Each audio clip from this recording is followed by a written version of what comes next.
कश्मीर घाटी में corona virus थमने का नाम नहीं ले रहा है। कोरोना वायरस के मामलों में दिन ब दिन इजाफा हो रहा है और लोग इस महामारी की चपेट में आकर जान गंवा रहे हैं। ऐसा ही एक वाक़ा कश्मीर घाटी के हंदवाड़ा में देखने को मिला, जहां कोविड-19 के मरीज की मौत के बाद उसके परिवार वालों ने एम्बुलेंस पर अपना गुस्सा निकाल दिया। एम्बुलेंस में तोड़-फोड़ की गई। आम जनता को ये ख्याल रखना होगा कि ये एम्बुलेंस हम सब के लिए है और कई कोरोना के मरीजों को इमरजेंसी होती है। ऐसे में इस तरह का व्यवहार नहीं करना चाहिए। लोग संयम रखें। यूटी जम्मू कश्मीर के सरकारी विभागों में विभिन्न जगहों पर बैठे राष्ट्र विरोधी तत्वों के खिलाफ कार्रवाई करते हुए यूटी सरकार ने एक टीचर को बर्खास्त कर दिया है। वहीं प्रदेश में 500 और सरकारी अधिकारियों और कर्मचारियों के खिलाफ शिकायतों की जांच जारी है और जल्द ही उनमें से भी कईयों को सरकारी सेवा से बाहर का रास्ता दिखाया जाएगा। उपराज्यपाल के सलाहकार फारूक खान ने जिला अस्पताल सांभा का दौरा किया और कोरोना संक्रमण मामलों में प्रभावी ढंग से निपटने के लिए सुविधाओं, चिकित्सा उपकरणों और अन्य व्यवस्थाओं की स्थिति का जायजा लिया। सलाहकार ने डीसी सांभा अनुराधा गुप्ता के साथ मौजूदा संसाधनों का जायजा लिया।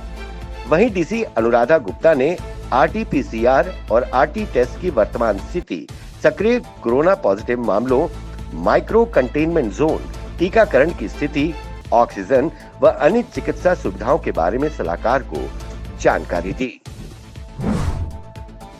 जम्मू में कोरोना कर्फ्यू लगने के बाद फल सब्जियों के दाम आसमान छू रहे हैं। हालात ये हो गए हैं कि कोरोना महामारी से जूझ रहे मरीजों को फल तक नहीं मिल रहा है, परंतु हैरानी की बात यह है कि प्रशासन इस ओर कोई ध्यान नहीं दे रहा। खाद्य आपूर्ति एवं उपभोक्ता विभाग की ओर से लोगों को वाजिब दाम पर फल सब्जियां उपलब्ध करवाने की दिशा में कोई कदम उठाया नहीं जा रहा है। लोगों को दोगुने दाम पर फल सब्जियों को खरीदने के लिए मजबूर होना पड़ रहा है। शहर में बढ़ते कोरोना संक्रमण से जम्मू की जनता को बचाने के लिए वार्ड्स के कॉर्पोरेटरों ने प्रयास तेज कर दिए हैं। कॉर्पोरेटरों ने जम्मू नगर निगम प्रशासन से सहायता लेते हुए बाजारों मोहल्लों में मैनुअल पंपों से सैनिटाइजेशन शुरू कर दी है। जम्मू कश्मीर में बढ़ते कोरोना वायरस के मामलों और उससे हो रही मौतों को देखते हुए गुज्जर बकरवाल समुदाय के वरिष्ठ नेता चौधरी हारून कट्टान ने आम जनता, विशेषकर दूर दराज के क्षेत्रों में लोगों से अनुरोध कर अपील की है कि यूटी प्रशासन द्वारा कोरोना के SOP और दिशा निर्देशों का सख्ती से पालन करें, साथ ही पुलिस का पूरा सहयोग करें। हम सब मिलकर इस महामारी को पार कर सकते हैं। कश्मीर घाटी के अनंतनाग, डोरू में बातपुरा खादर कपरान में नाला संद्रान पर निर्माणाधीन पुल पिछले 9 सालों से अधर पर लटका है। स्थानीय लोगों का कहना है कि इस पुल की कमी के कारण लोगों को कई परेशानियों का सामना करना पड़ रहा है। हालांकि शिलान्यास के दौरान वादा किया गया था कि पुल अपने निर्धारित समय पर बनकर तैयार हो जाएगा, लेकिन जमीनी स्तर पर कुछ भी नहीं हुआ है। वहीं स्थानीय लोगों ने उपराज्यपाल मनोज सिन्हा से इसमें हस्तक्षेप कर पुल निर्माण को पूरा करवाने की अपील की है।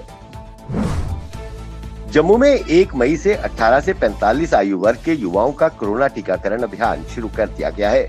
इसी क्रम में भी आज joint director youth services and sports के दफ्तर में बनाए गए कोरोना वैक्सीन के केंद्र के बाहर कोरोना वैक्सीन लगवाने वाले युवाओं की लंबी कतारें देखी गई, जो कोरोना वैक्सीन लगाने के लिए अपनी बारी का इंतजार करते नजर आए।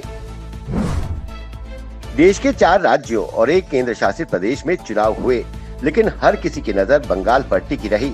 ये सीधा मुकाबला था टीएमसी और भाजपा का, या यूं कहें कि प्रधानमंत्री नरेंद्र मोदी और ममता बनर्जी का। अब तक के रुझानों में दीदी की हैट्रिक तय है। प्रधानमंत्री नरेंद्र मोदी और भाजपा के तमाम दावों पेचों के बावजूद टीएमसी 2016 जितनी विधानसभा सीटों से आगे चल रही है। अब इसको देखकर देश के सियासी गलियारों में बड़ा सवाल भी उठा है। क्या अब राष्ट्रीय स्तर पर भी मोदी बनाम ममता के बीच खेला होगा? क्या 2024 के चुनाव पर इस नतीजों का असर होगा? पश्चिम बंगाल में तृणमूल कांग्रेस की सरकार तीसरी बार लगभग बनना तय है।